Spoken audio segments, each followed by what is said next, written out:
मेरे प्यारे बच्चों, सुभागी देवी इंटरमीडिएट कॉलेज के स्टडी क्लास में आप सभी का स्वागत है। आज कक्षा 12 के बच्चे हिंदी काव्य के अंतर्गत पढ़ेंगे बापू के प्रति। बापू के प्रति का पहला भाग पिछले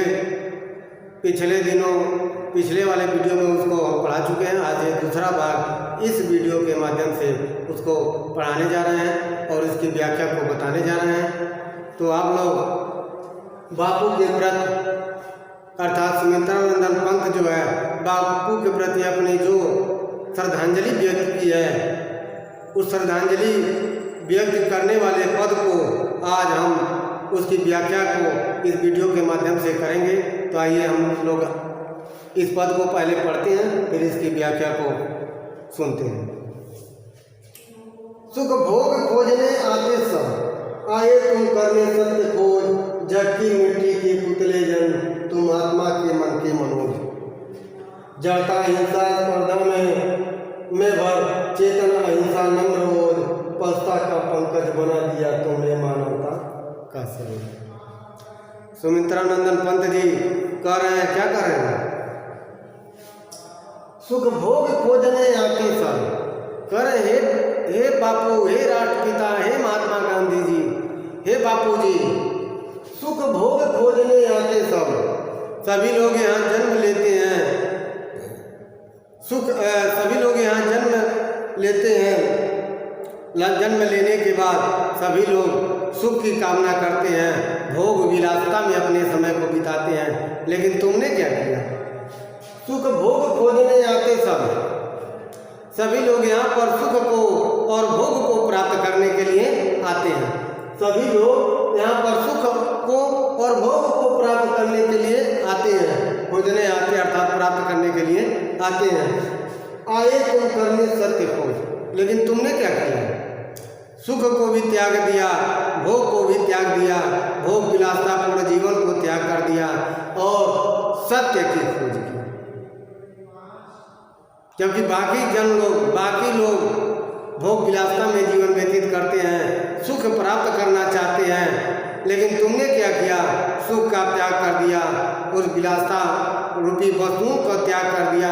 यहाँ तक कि आप एक ही वस्त्र को सर से पैरों तक एक ही वस्त्र में रहे। ऐसा नहीं आप में के लिए वस्त्र की कमी थी। आपके पिताजी भी बैरिस्टर थे, आप भी वकालत करते थे, आप धनाढ़ परिवार से थे। यहाँ तक कि आप दक्षिणी अफ्रीका में पढ़ने के लिए भी गए थे। वैसे कम बात नहीं है, लेकिन सभी लोग यहाँ पर जन्म लेते हैं सुख की प्राप्ति के लिए और भोग विलास में अपना जीवन व्यतीत करते हैं। लेकिन तुमने क्या किया? तुमने इन सब का त्याग करके सत्य की खोज की। क्या किया? सत्य की खोज की। जग की मिट्टी के पुतले जन, तुम आत्मा के मन के मनोज। जग की मिट्टी के पुतले जन, तुमने इस संसार के मिट्टी के पुतले के रूप में जन्म लेकर, तुमने इस संसार में के मिट्टी के पुतले के रूप में अर्थात जन्म लेकर तुम आत्मा के मन के मनोज, तुमने लोगों के आत्मा में बसा या सबके आत्मा में बसे और उसके मनों का मन के मनोज और उनके मनों को सुंदर किया। मनोज का अर्थ होता है कामदेव, और उनके मनों को आनंदित किया अपने त्याग अहिंसा और सत्य के बल से। फिर आगे देखो, सभी लोग जन्म लेते हैं सुख प्राप्त करने के लिए, भोग विलासता पूर्ण जीवन पाने के लिए, लेकिन तुम यहाँ पर तुम्हारा जन्म हुआ है, तुमने क्या, तुम अपना जन्म लिए या तुम यहाँ पर आए सत्य की खोज करने के लिए। इस प्रकार है मिट्टी के पुतले, तुम्हारा जन्म सत्य की खोज में व्यतीत हुआ। इस प्रकार तुम सबके आत्मा में बस गए और सबके मनोज को, सबके मन को आनंदित किया, अर्थात सबके मन में भी आपका वास हो गया। जड़ता हिंसा स्पर्धा में भर, चेतन हिंसा नम्र रोज, पस्ता का पंकज बना दिया तुमने मानवता का सरोज। जड़ता हिंसा स्पर्धा में ये मानव युग है जड़ता, ये जो मानव जड़ता रूपी थी अर्थात निष्क्रिय थी, ये मानवता जो है निष्क्रिय थी, यहाँ की भावनाएं निष्क्रिय थी, सब स्वार्थ भावनाएं में रखते थे, किसी दूसरे से मतलब नहीं रखते थे, अर्थात सभी जनता जड़ हो गई थी। हिंसा चारों तरफ हिंसा ही हिंसा व्याप्त था, मार काट लड़ना झगड़ना अर्थात हिंसा ही हिंसा फैला हुआ था। प्रतिस्पर्धा चारों तरफ प्रतिस्पर्धा थी। अब एक होड़ लगी थी हम उससे आगे निकल जाएं, हम उससे आगे निकल जाएं, यानी पूरे सृष्टि में ये भरा हुआ था। जब तुम्हारा जन्म हुआ तब मानो जड़वत रूप में थी, सभी लोग हिंसा पर उतारे थे, सभी लोग एक दूसरे से प्रतिस्पर्धा कर रहे थे। और उनमें तुमने क्या किया, उनमें भरकर क्या किया, चेतना अहिंसा और नम्रता। और जो जिस मानव में जड़ता हिंसा और प्रतिस्पर्धा भरी थी, उसी मानव में जड़ता हिंसा और प्रतिस्पर्धा को हटा करके निकाल करके तुमने चेतना अहिंसा और नम्रता को भर दिया। क्या किया, तुमने चेतना अहिंसा और नम्रता को भर दिया। जिस मानव में जड़ता अर्थात पशुता भी कह सकते हैं, जिसमें पशुता विद्यमान थी, हिंसा पर लोग उतारे थे, एक दूसरे से प्रतिद्वंदिता कर रहे थे, प्रतिस्पर्धा कर रहे थे, उन सब के स्थान पर तुमने लोगों में चेतना, लोगों को जागरूक किया, लोगों में चेतना भरी, हिंसा की जगह अहिंसा पर बल दिया और जो प्रतिस्पर्धा थी उसमें नम्रता को लाया। ठीक है, आगे क्या है, पशुता का पंकज बना दिया तुमने मानवता का सरोज, पशुता का पंकज बना दिया तुमने मानवता।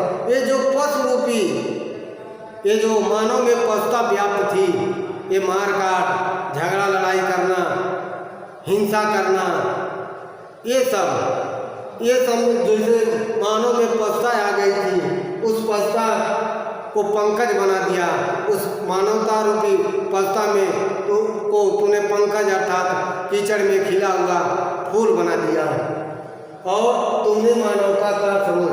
और फिर ऐसे कहें, यानी पशुता रूपी पंकज को अर्थात कीचड़ में उत्पन्न होने वाले कमल को तूने क्या किया, तुमने मानवता का सरोज अर्थात मानवता को ला करके उसे जल में खिले हुए कमल को लगा दिया, यानी जल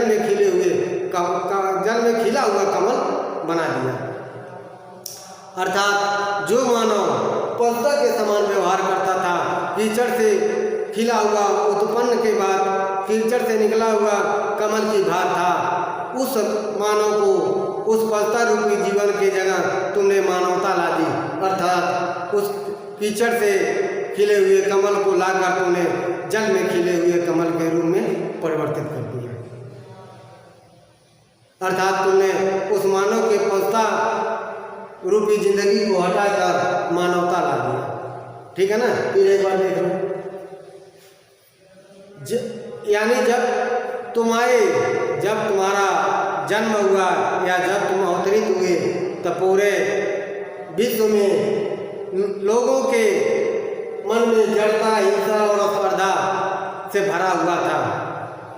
लोग पशुवत थे, हिंसा का कार्य करते थे, एक दूसरे से प्रतिस्पर्धा में लगे हुए थे, और तुमने उसके जगह उन लोगों में मानव में चेतना अहिंसा और नम्रता को भर दिया। इस प्रकार तुमने पशुता रूपी पंकज को यानी पशुता रूपी कमल को यानी पशुता के जगह, यानी जिन मानव में पशुता व्याप्त था उनमें पशुता के जगह तुमने मानवता को भर दिया। अर्थात तुम कीचड़ से उत्पन्न हुए कमल को जल से उत्पन्न हुए कमल में बदल दिया। आगे एक पद और लिखते हैं, उसकी व्याख्या को बताते हैं।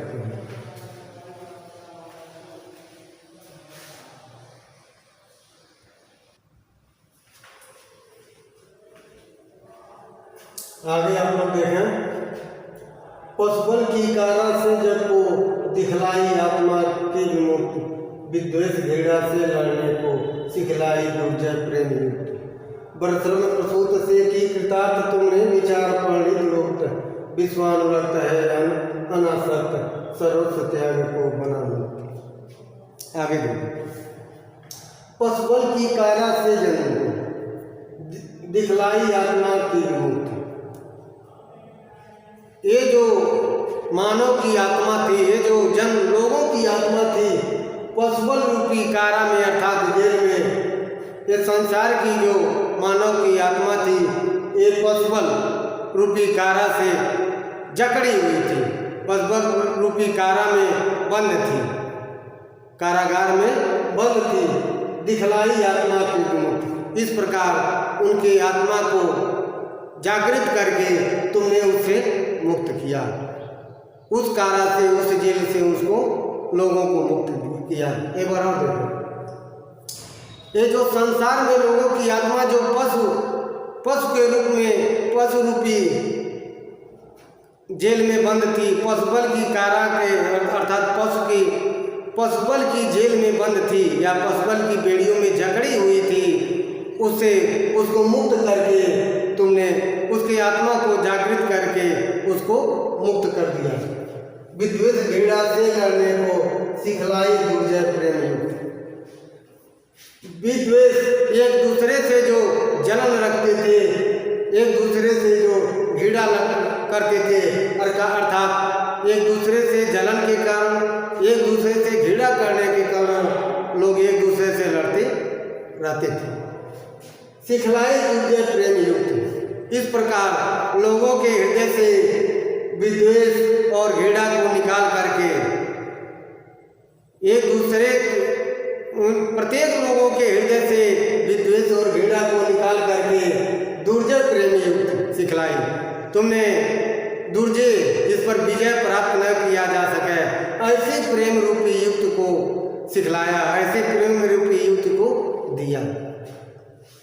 फिर एक बार देखिए, हे बापू, तूने जन में अर्थात लोगों में जो पशुबल रूपी कारा अर्थात बेड़ियों से जो जकड़े हुए थे, सब पूरा संसार जकड़ा हुआ था, इस प्रकार उनकी आत्मा को जागृत करके, उनके आत्मा के चेतना को जागृत करके उन्हें उस कारा से, उन बेड़ियों से मुक्त कर दिया। और जो लोग एक दूसरे से घृणा करते थे, एक दूसरे से जलन करने के कारण लड़ाइयाँ कर लेते थे, इस प्रकार लोगों को विद्वेष और घृणा से मुक्त करके अपने प्रेम युक्त को भर करके अर्थात दुर्जय प्रेम युक्त, उनमें दुर्जय प्रेम रूपी प्रेम को जागृत करके यह सिखला दिया, और जिससे वे आपस में भाईचारे के साथ व्यवहार करने लगे। आगे देखें, अर्थात फिर जिससे तुम्हारे ही कारण, तुम्हारे प्रेम रूपी युक्त के कारण ही, दुर्जय प्रेम रूपी युक्त के कारण ही लोगों में विद्वेष अर्थात जलन, घृणा, ईर्ष्या, एक दूसरे से घृणा करने से जो लड़ाइयाँ लड़ते थे वह समाप्त हो गई। बरश्रम प्रसूत से कही की कृतार्थ तुमने विचार पंडित मुक्त। विश्वानुरक्त है अनासक्त सर्वस्व त्याग को बना मुक्त। फिर आगे बता रहे हैं, बरश्रम प्रसूत से किया कृतार्थ तुमने बरश्रम, बर का अर्थ होता श्रेष्ठ, अपने श्रेष्ठ श्रम से, अपने श्रेष्ठ श्रम के प्रसूत की, अपने श्रेष्ठ श्रम के कर्मों से सबको कृतार्थ कर दिया। अर्थात तुमने श्रम करके चरखा चलाकर सूत को काटा और लोगों को प्रोत्साहित भी किया कि आप लोग श्रम करिए, स्वदेशी अपनाइए, विदेशी का त्याग करिए, इसके लिए आपको श्रम करना पड़ेगा। इस प्रकार उस गांधी जी ने, बापू ने श्रेष्ठ श्रम को प्रस्तुत किया और प्रस्तुत करके सबको कृतार्थ किया, सबको धन्य किया। तुमने विचार पंडित युक्त और तुमने सभी लोगों में यह विचार स्थापित करके यह नई युक्ति की विचार को स्थापित किया। फिर एक बार देखो, हे बापू, तुमने श्रेष्ठ श्रम को प्रस्तुत करके लोगों को पहले कृतार्थ बाद में कहें, लोगों में नए विचार को प्रेरित करके लोगों को कृतार्थ किया। इस युक्ति से लोगों को कृतार्थ किया। विश्वानुरक्त है अनासक्त, सर्वस्व त्याग को बना मुक्त। विश्वानुरक्त है अनासक्त। विश्वानुरक्त अर्थात विश्व में अनुरक्त होने वाले, यानी विश्व में व्याप्त, यानी हे बापू जो आप विश्व में व्याप्त वाले अनासक्त, तुम अपने आत्मा अर्थात अपने में ही सीमित रहे। तुम विश्व में व्याप्त हो गए हो, तुम विश्व में व्याप्त हो लेकिन अनासक्त अपने में ही सीमित रहे। सर्वस्व त्याग को बना मुक्त। इस प्रकार तुमने सर्वस्व सब कुछ त्याग करके बना मुक्त। तो मुक्त को प्रदान किया अर्थात मोक्ष को पा गए, अर्थात सबको त्याग करके तुमने मुक्ति को प्रदान कर लिया। फिर एक बार देखिए, हे बापू तुमने श्रेष्ठ श्रम रूपी विचार को प्रेरित करके, स्थापित करके, प्रस्तुत करके उक्त अर्थात सभी लोगों को कृतार्थ किया, सभी लोगों को धन्य कर दिया। इसलिए विश्व में व्याप्त होने वाले बापू जी आप स्वयं में ही अनुरक्त थे, अर्थात स्वयं में ही अनुरक्त होने के कारण सभी का त्याग, सभी वस्तुओं का, सभी चीज़ों का त्याग करके आप अपने को मुक्त कर लिया। प्यारे बच्चों, हम आशा यही करते हैं बापू के प्रति की व्याख्या आपको समझ में आया होगा। अब अगला पद की व्याख्या अगले वीडियो में करेंगे। तब तक के लिए धन्यवाद।